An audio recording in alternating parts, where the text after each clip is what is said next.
Hello' everyone, কি খবৰ আপোনালোকৰ? আশা কৰোঁ সকলো ভালে আছে। পোনপ্ৰথমে নীলাচল এডুহাব টীমৰ তৰফৰ পৰা যিসকলে সদ্যঘোষিত ADRE 2.0 Assam police SI written তথা আছাম পুলিচৰ বিভিন্ন কেটেগৰীত ফিজিকেল এক্সামিনেশ্যন কোৱালিফাই কৰিছে, সকলোকে আমি অভিনন্দন জ্ঞাপন কৰিছোঁ, বেষ্ট উইচেছ জনাইছোঁ। আৰু যিসকল ছাত্ৰ ছাত্ৰীয়ে এই লিষ্টত নিজৰ নাম আনিব নোৱাৰিলে তেখেতসকলকো আমাৰ বেষ্ট উইচেছ আছে। আচলতে আপোনালোকে ভাগি নপৰিব, ফিউচাৰত বিভিন্ন এক্সামছ আহি আছে, ভালদৰে প্ৰিপেৰেশ্যন কৰক।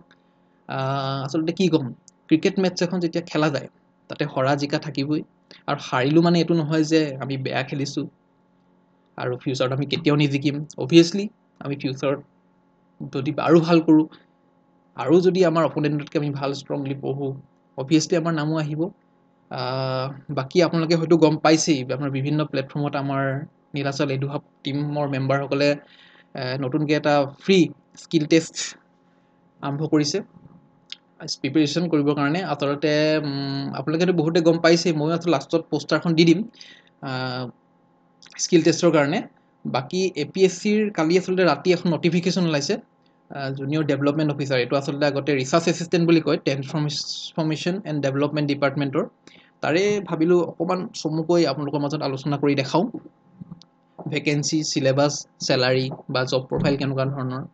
চ' প্ৰথমতে আহোঁ ভেকেঞ্চি আপোনালোকে হয়তো যিসকলে ভালদৰে ডিটেইলছত চাইছে গম পাইছেই, টোটেল 9টা ভেকেঞ্চি আছে। তাৰে 3টা UR, তাৰে এটা ফিমেলৰ কাৰণে ৰিজাৰ্ভড আছে, OBC MOBCৰ বাবে 3টা, তাৰে এটা আপোনাৰ ফিমেলৰ কাৰণে ৰিজাৰ্ভ, SC এটা, STP এটা, STHৰ এটা, তো টোটেল 9টা। বহুত হাই কম্পিটিশ্যন হ'ব। আগতে যিবিলাক ৰিচাৰ্চ এছিষ্টেণ্ট পৰীক্ষা হয় প্ৰায় 8,000 9,000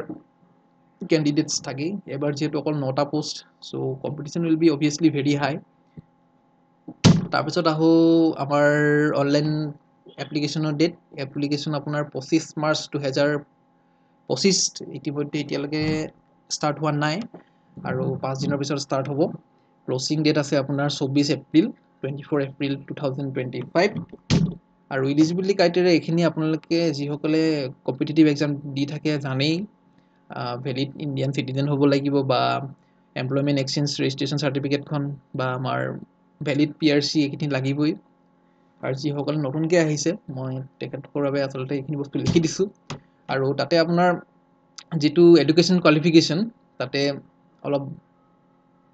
এনালাইচিছ কৰি মই লিখিছোঁ, আপোনালোকে চাব পাৰে। এডুকেশ্যন কোৱালিফিকেশ্যনটোত আপোনাৰ bachelor degree in arts, science or commerce from any recognised university with either statistics, economics, mathematics, agricultural economics, sociology, anthropology, social anthropology, social work, business administration, business management, geography, commerce. আচলতে এই ছাবজেক্টকেইটাৰ ভিতৰত আপোনাৰ degree লেভেলত পঢ়োঁতে যদি যিকোনো এটা ছাবজেক্টো যদি আছিলে তেতিয়া আপোনালোকে এপ্লাই কৰিব পাৰিব। আৰু অনাৰ্ছ গ্ৰেজুৱেট যিসকলৰ আছে সেইসকলক আচলতে প্ৰিফাৰেঞ্চ দিয়া হ'ব বুলি লিখিছে, যদিও ৰিটেনটো আচলতে কোৱালিফাই কৰিব পাৰিব লাগিব। ৰিটেনটো কোৱালিফাই কৰাৰ পিছতহে আচলতে এইবিলাক প্ৰিফাৰেঞ্চৰ কথা আহিব। বাকী যি কি নহওক, এইজটো আপোনাৰ জানেই, যিসকলে পৰীক্ষা পাতি দি থাকে মিনিমাম 21 years হ'ব লাগিব। আৰু বিভিন্ন কেটেগৰীৰ কাৰণে আপোনাৰ হেৰি আছে, ৰিলেক্সেবল আছে, 5 years ST SC, 3 years OBC MOBC, আৰু এক্স ছাৰ্ভিচমেন, তেনেকৈ ধৰণৰ বিভিন্ন আছে। আপোনালোকে যদি ডিটেইলছত চাব বিচাৰে নটিফিকেশ্যনখন ভালদৰে প্ৰথম চালে গম পাবই। আৰু এপ্লিকেশ্যন ফিজ আপোনাৰ জেনেৰেল কেটেগৰীৰ কাৰণে 297.20, আল্টিমেটলি 300 টকা বুলি আপোনালোকে ধৰিব পাৰে আৰু ৰাউণ্ড ফিগাৰত।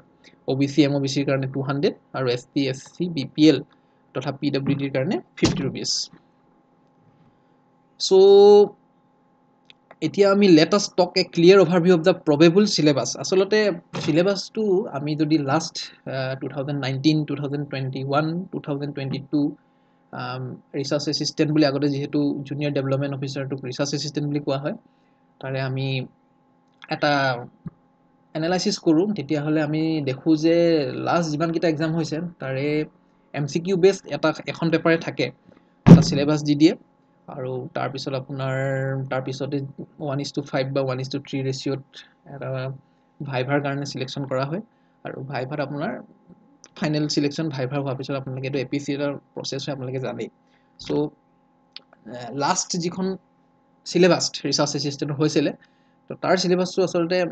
এইবাৰো খুব সম্ভৱ যতটো সম্ভৱ আপোনাৰ একেখন সিলেবাসে হ'ব লাগে যদিও বা APSC এতিয়ালৈকে সিলেবাসখন দিয়া নাই সো সিলেবাসখন আচলতে মই অকমান দি দিছো আপোনালোকে চাব পাৰে current affairs India in Assam Indian history and national movement তো আসাম হিষ্ট্ৰীৰ ওপৰত কুৱেশ্যন আহিব geography India in Assam Indian polity and constitution of India তাৰপৰা স্পৰ্টছ আপোনাৰ books authors and important people of Assam economy of India in Assam environment of Assam general mental ability আপোনাৰ ইয়াৰ পাৰ্টটোতে maths reasoning এনেকুৱা ধৰণৰ কুৱেশ্যন সোমাব তো লিটাৰেচি culture and festival of Assam তো আপোনালোকে যদি যিসকলে ভালকৈ চিৰিয়াছলি দিম বুলি ভাবিছে আপোনালোকে প্ৰথমতে প্ৰিপাৰেশ্যন কৰা ষ্টাৰ্ট কৰাৰ আগতেই মই ভাবোঁ যে যিখন কুৱেশ্যন পেপাৰ 2019 21 আৰু 22 মোৰ যদি ভুল হোৱা নাই তিনিবাৰৰ কুৱেশ্যন পেপাৰ আপোনালোকে ৱেবছাইটত পাবই বা বিভিন্ন গুগলত মাৰি দিলেও খুব সম্ভৱ বিভিন্ন ৱেবছাইটত পাব কুৱেশ্যন পেপাৰখন চাব আৰু গম পাবই আপোনাৰ ইকনমি বা মেথমেটিক্স ৰিলেটেড কুৱেশ্যন বা Assam based sports books authors mainly Assam related questions অলপ বেছি অহা যেন লাগে আৰু কোনোবা এবাৰত আপোনাৰ ইকনমিক বাজেট বা ইকনমিক্স ৰিলেটেড কুৱেশ্যনছ আপোনালোকে নিজে যেতিয়া এনালাইচিছ কৰি চাব তেতিয়া গম পাবই তাৰপিছত আমি অকণমান চেলাৰী ষ্ট্ৰাকচাৰটোৰ ওপৰত ডিছকাছ কৰিব বিচাৰিছোঁ চেলাৰী ষ্ট্ৰাকচাৰটো জানেই তাতে লিখা আছে আপোনাৰ pay band 3 22,000 to 97,000 22,000 to 97,000 pay scale এইটো গ্ৰেড 2 গেজেটেড আমাৰ ষ্টেট গভৰ্ণমেণ্টৰ গ্ৰেড পে আছে 9,400 চ' বেচিক পে হ'ব টোটেল 31,400 চ' ষ্টেট গভৰ্ণমেণ্টৰ ৰুল মতে এতিয়া বৰ্তমান 53% DA চলি আছে ডিয়াৰনেছ এলাউৱেঞ্চ তো DA যদি আমি কেলকুলেট কৰি উলিয়াওঁ তেতিয়া হ'ব 16,642 তো এইচাৰে আপোনাৰ চিটি লৈ বেলেগ বেলেগ আচলতে চিটি বুলি নহয় আমাৰ ষ্টেট গভৰ্ণমেণ্টত পষ্টিং আপোনাৰ যিবিলাক জেগাত ৰুৰেলত পৰিলে আপোনাৰ অকণমান কম হয় 7% 6% তো অলপ টাউন এৰিয়াত হ'লে আপোনাৰ 10% 8% চ' আমি 10% বুলি ধৰি পিনে কৰিছোঁ তো 3,140 হয় মেডিকেল এলাউৱেঞ্চ আপোনাৰ এইটো সকলোৱে পায় 600 rupees চ' গ্ৰছ আপোনাৰ 51,782 rupees গ্ৰছ চেলাৰী আপোনালোকে পাব তো তাৰ পৰা ডিডাকশ্যনো হ'ব যিসকলে এমপ্লয় হৈ আছে বা ইণ্টাৰেষ্টেড এনেকুৱা চেলাৰী ষ্ট্ৰাকচাৰ এইবিলাকত তেওঁলোকে জানেই হ'লেও মই অকণমান জাষ্ট এনালাইচিছ কৰি দেখাইছোঁ চ' ডিডাকশ্যনবিলাক এনেকুৱা ধৰণৰ ৰিচেণ্টলি আজিকালি OPS নাই চ' NPS নেশ্যনেল পেঞ্চন স্কিমৰ আণ্ডাৰত আপোনালোকৰ 10% basic pay plus DA deduct হ'ব চ' আপোনালোকৰ গ্ৰছ চেলাৰীৰ পৰা 4,804 rupees তো ইয়াৰে অকণমান আপ ডাউন হ'ব পাৰে কাৰণ বিভিন্ন এলাউৱেঞ্চ বা কিবা কিবি এনেকুৱা কথা আছে চ' আমি জাষ্ট এপ্ৰক্সিমেটলি এটা ৰাফলি আপোনালোকক উলিয়াই দেখাইছে যে ইমানৰ পৰা ইমানৰ ভিতৰত হ'ব পাৰে এনেকুৱা এটা এমাউণ্ট হ'ব পাৰে চ' GIS গ্ৰুপ ইঞ্চুৰেঞ্চ স্কিম এইটো গভৰ্ণমেণ্ট এমপ্লয়ীসকলৰ বাবে 4,000 এটা ডিডাক্ট কৰে প্ৰফেশ্যনেল টেক্স সকলোৰ এমপ্লয়ীৰ কাৰণে 208 rupees এটা চ' টোটেল ডিডাকশ্যন হ'ব 5,412 চ' নেট ইনহেণ্ড চেলাৰী যদি আমি চাওঁ তেনেহ'লে আপোনাৰ এপ্ৰক্সিমেটলি 46,370 মানে আপুনি যদি আমি ৰাফলি এনেই ষ্টাডি এটা কৰোঁ তো 45,000ৰ পৰা 50,000ৰ ভিতৰত এমাউণ্ট এটা ৰাফলি থাকিবই যদি আপোনালোকে জুনিয়ৰ ডেভেলপমেণ্ট অফিচাৰ পষ্টটোৰ বাবে চিলেক্ট হয় চ' জব প্ৰফাইল ওপৰত অকণমান ডিছকাশ্যন কৰোঁ বুলি ভাবিছোঁ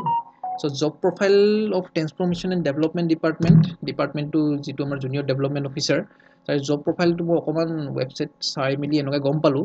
যে প্ৰথমতে আপোনাৰ জুনিয়ৰ ডেভেলপমেণ্ট অফিচাৰ আগতে ৰিচাৰ্চ এছিষ্টেণ্ট হিচাপে বিভিন্ন আপোনাৰ ডিষ্ট্ৰিক্টৰ DC অফিচেছ বা ডাইৰেক্টৰ অফিচেছ বিভিন্ন ডাইৰেক্টৰেটবিলাকত আপোনাক এজ এ ৰিচাৰ্চ এছিষ্টেণ্ট বা এতিয়া জুনিয়ৰ ডেভেলপমেণ্ট অফিচাৰ হৈছে আপোনাৰ ফাৰ্ষ্ট পষ্টিং হ'ব বা বিভিন্ন ছেক্ৰেটেৰিয়েট অফিচতো হ'ব পাৰে তাৰ পৰা আপুনি বিভিন্ন আপোনাক কামত ডেপুট কৰিব অফিচ ৰিলেটেড আচলতে প্লেনিং ৰিলেটেড কাম বা ৰিচাৰ্চ ৰিলেটেড কামবিলাকত মেইনলি বেছিকৈ ডেপুট কৰা হয় তাৰপিছত আপোনাৰ প্ৰমোশ্যন হ'ব as a assistant development officer ADO বুলি কয় after ADO as assistant director যদি আপুনি হেডকোৱাৰ্টাৰত পষ্টিং হয় যদি আপুনি ডিষ্ট্ৰিক্টবিলাকত পষ্টিং হয় তেতিয়া এজ ডেভেলপমেণ্ট অফিচাৰ বুলি ক'ব চ' আচলতে ৰেংকটো সমান নামবিলাক বেলেগ বেলেগ পষ্টিং যদি আপোনাৰ হেডকোৱাৰ্টাৰত পষ্টিং হয় এছিষ্টেণ্ট ডাইৰেক্টৰ বা ডিষ্ট্ৰিক্টত পষ্টিং হ'লে ডেভেলপমেণ্ট অফিচাৰ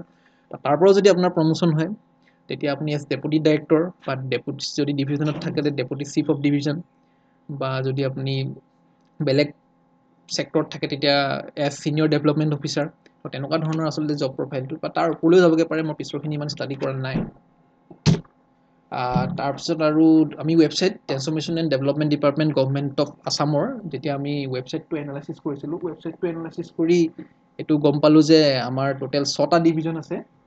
ট্ৰেন্সফৰমেশ্যন এণ্ড ডেভেলপমেণ্ট ডিপাৰ্টমেণ্টৰ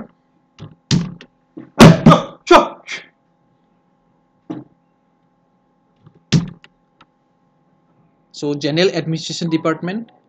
Decentralized Planning Division, Evaluation and Monitoring Division, Perspective Planning Division, NEC Cell, এইটো North East Council Cell আৰু PC Division। আচলতে এই ডিভিজনবিলাকক ডেপুটি ডাইৰেক্টৰ, এডিশ্যনেল ডাইৰেক্টৰ বা এছিষ্টেণ্ট ডাইৰেক্টৰ এনেকুৱা ৰেংকৰ অফিচাৰ্ছে আপোনালোকৰ গাইড কৰিব আৰু তাতে আচলতে জুনিয়ৰ ৰেংকিং অফিচাৰ হিচাপে জুনিয়ৰ ডেভেলপমেণ্ট অফিচাৰ থাকে আৰু বিভিন্ন ডিভিজনবিলাকৰ কাম কাজত আপোনালোকে এজ এ মেইন কি ৰোল আচলতে প্লে কৰিব আপোনালোকে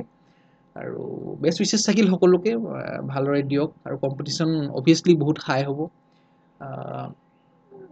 যিহেতু অকল 9টা পোষ্ট আৰু কেটেগৰীয়ে চাবলৈ গ'লেতো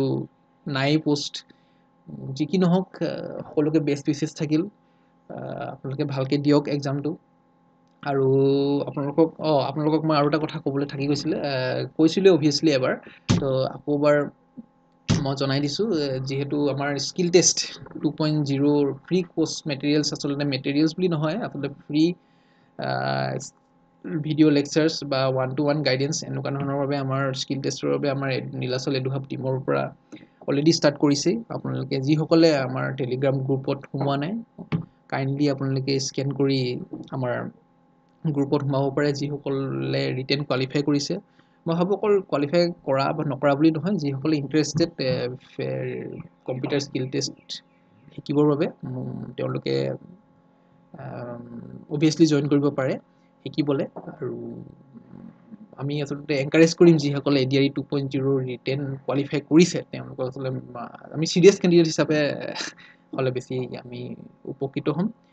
যি কি নহওক আৰু থেংক ইউ সকলোকে ধন্যবাদ আজিলৈ ইমানেই আছিল আকৌ নতুন এটা ভিডিঅ'ৰে নতুন এজন আমাৰ টিচাৰ আপোনালোকৰ মাজত আহিব আজিলৈ এৰিছোঁ থেংক ইউ